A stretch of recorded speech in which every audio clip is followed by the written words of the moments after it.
برهام باء وراء ألف ثم ها ميم مجل فيض تيجان جخن نينان والوجود موي جيل بينك لأم وجودا تيك أم فهم ليرغي أصل الأصول موي cosaani maanaam mooy bàyyi doom yi mooy bàyyi wala anjaali ak doom yi aslu nit ku nekk asloom mooy baayam maanaam baayam mooy asloom mooy cosaanam buñ ne asul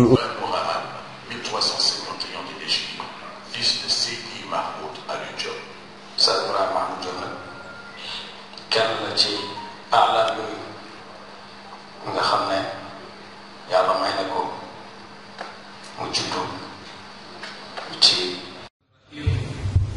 wasalaatu wasalaamu ala rasulillah aux autorités religieuses comme administratives, aux membres de la famille de feu Oustaz Barham, à l'assistance, aux condisciples, j'adresse mes salutations les plus respectueuses. Ma communication est intitulée comme suit: Barham Diop à l'image de Barham Niass. Pour introduire, je dirais, dans la littérature orale où les gens majeurs produisent beaucoup de récits consacrés à des personnages historiques, à des modèles de société à suivre à tout prix, la figure du père occupe une place prépondérante. C'est le cas du mythe, de l'épopée et surtout de la géographie, qui se focalise sur la vie des saints de Dieu. Par sa coupe de vie et ses réalisations ici et ailleurs, Oustaz Barham trouve aisément ses coordonnées dans cette nomenclature religieuse où son homonyme et émule Barham Niass a souvent fait office de matière intarissable. Ce dernier, dès le rappel à Dieu de son père, Abdoulaye Niass s'est très tôt mué en une figure emblématique, tantôt mythique, tantôt épique. La fondation d'une cité toute neuve, Medina Baye, en 1929, lui a permis de réunifier en lui seul une pluralité de statuts maraboutiques, de fonctions pédagogiques et sociales. En 1975, lorsqu'il tire sa révérence à Londres, ce fut presque l'annonce de la fin de la génération des pères. La progéniture ou la génération des fils devait prendre la relève dans cette nouvelle mission. Barham Diop n'est pas à considérer comme un avatar de Barham Niass. Barham Diop n'est pas à considérer comme un avatar de Barham Niass, dont il devait perpétuer l'œuvre, rallonger la vie de 39 ans. C'est en vue d'apporter une réponse à une telle interrogation que nous allons nous efforcer de mener une étude comparative qui a pour but de faire ressortir les points saillants sur lesquels peut se fonder un chercheur ou un analyste pour prétendre qu'entre ces deux Barham, il y a des ressemblances, une même courbe de vie. C'est la levée de tout équivoque sur le choix du A que nous avons dans le titre, dans la formulation. L'effet reste le même, car il faudra comprendre, puisqu'il s'agit de cela, l'équivalence entre le verbe être et le verbe avoir. On comprendra qu'on voudrait dire tout simplement Barham Diop avait l'image de Barham Niass, ou bien Barham Diop était à l'image de Barham Niass. Nous engageons cette comparaison que nous allons axer autour de 3 points. Le premier point sera axé sur la formation locale qui offre un produit universel. Le deuxième point va se focaliser sur le compagnonnage fidèle. Quant aux 3 points, nous allons traiter du triomphe d'un saint homme sur la mort. Une formation locale, un produit universel. Écrite ou orale, la littérature géographique entretient toujours la mémoire, la vénération d'un fondateur au sein d'un groupe. Dans un pays musulman à plus de 90%, quoi de plus utile à la société qu'un flashback sur la vie des hommes religieux qui ont contribué à l'expansion de l'islam? La nécessité d'une telle allusion à nos personnes de valeur peut trouver sa raison dans une œuvre de référence de Djibril Tamsignan qui disait que le monde est vieux mais l'avenir sort du passé. Dans l'islam, la noblesse d'un tel acte se justifie par le verset coranique. Il s'agit du verset 120 de la sourate 11 août qui était souvent commenté par Bagnès et qui a pour quintessence cela: nous te ferons le récit de l'histoire des prophètes qui t'ont précédé parce que cela consolidera ta foi. Fin de citation. C'est ainsi que de grands saints feront l'objet de récits hagiographiques, à l'instar de la famille omarienne, à l'instar de la famille de Touba, à l'instar de la famille de Tivaouane, mais aussi à l'instar de la famille de notre guide El Hadji Abdoulaye Niass, et particulièrement Baye Niass, qui dans cette graine va tirer ipso facto par la main son secrétaire particulier, son compagnon, son serviteur indéfectible, son chantre religieux, sa mémoire institutionnalisée, qui a rendu compte, nous voulons citer Barham Diop, Ibrahim Mahmoud Diop.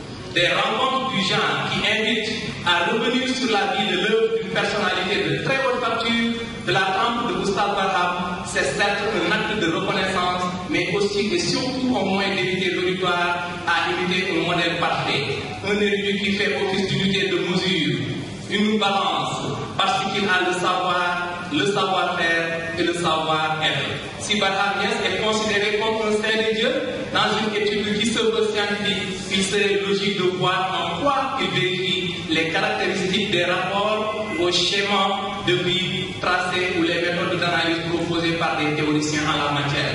Dans son article La mort dans les récits hagiographiques, il y a un savant, Michel Foucault, qui dit ceci: le schématique de la vie du saint est le suivant, avec quelques variantes. Né de parents pieux, il est initié à la religion très tôt, respecte les jeunes, ne s'adonne pas à des jeux d'enfants et apprend tôt à lire et écrire en étudiant les 5 Écritures. Il s'isole souvent et médite sur le caractère éphémère de l'existence humaine, état transitoire du royaume céleste, entre en religion et se retire dans des contrées désertes qui fondent au monastère. Rejoint par des compagnons, il se retrouve à la tête d'une véritable communauté qui le guide. Il se retrouve confronté à diverses tentations, mais en sort toujours victorieux. La vie de Baye Niass épouse parfaitement les contours de ce schéma, de la naissance de parents pieux jusqu'à la fondation de sa nouvelle cité et sa mutation en un grand guide. Après avoir donné le panafricanisme, il s'ouvre au monde qu'il considère comme un village planétaire. En 1961, invité officiellement par Kwame Nkrumah à l'inauguration d'un institut qui porte son nom, Barham Niass, avec le témoignage de Barham Diop, avait dit ceci: le monde me donne des hallucinations. Il a l'air d'un village où les populations n'ont pas les mêmes croyances, mais elles ne doivent pas oublier que le village est le leur, malgré les divergences. Ils doivent avoir un arbre à palabres sous lequel ils passent toute la journée pour s'occuper du village et assurer sa sécurité. Donc, si l'on relate de tels propos et les attribuer à Baye Niass, chez bon nombre d'auditeurs, cela va susciter des interrogations sur sa formation et son cursus scolaire. Et nous comprendrons que dans les familles maraboutiques, il y a le phénomène du lahas, alors que le phénomène du lahas, c'est toujours aller apprendre ailleurs. Et nous comprendrons que Baye Niass n'est pas sorti de la demeure de son père, c'est là qu'il a étudié. Son seul maître, c'est son père El Hadji Abdoulaye Niass, et il s'agit bien de ce Baye Niass qui n'est jamais sorti de la demeure du père, qui va être le maître de Gustave Barham, qui lui aussi n'est jamais sorti de la demeure de son père supérieur. Et pourtant, il s'agit d'un arbre qui pousse ici, qui grandit ici, sans l'intervention, sans l'apport de quelconque monsieur, mais par la suite, il va grandir, se développer et répondre ses tentacules jusqu'à être de dimension. Alors, pour revenir sur l'interview qu'un journaliste gambien avait adressé la même question à Baye Niass, alors Baye avait dit qu'il n'est jamais sorti de la demeure de son père, il est même allé à la Mecque où il a rencontré, avec l'invitation du roi, devant des érudits. On lui a posé la question: est-ce que vous êtes une fois sorti? Il dit qu'il n'est jamais sorti. Avec son discours, la pertinence, les gens ont cru qu'il a fait ses études à Misr, à Al-Azhar. Lui, il dit qu'il n'est jamais allé là-bas, qu'il n'a pas vu ces localités, il a tout étudié auprès de son père. Et Gustave Barham, dont nous parlons, lui aussi avait ce témoignage. Il dit que Cheikh Ibrahim Niass a été élevé et éduqué par son père. El Hadji Abdoulaye Niass à Kaolack comme partout ailleurs. El Hadji Abdoulaye demeure son guide spirituel comme n'importe qui pour aller avoir son marabout et lui faire allégeance, afin qu'il reste, qu'il lui donne le wird et les formules de prière.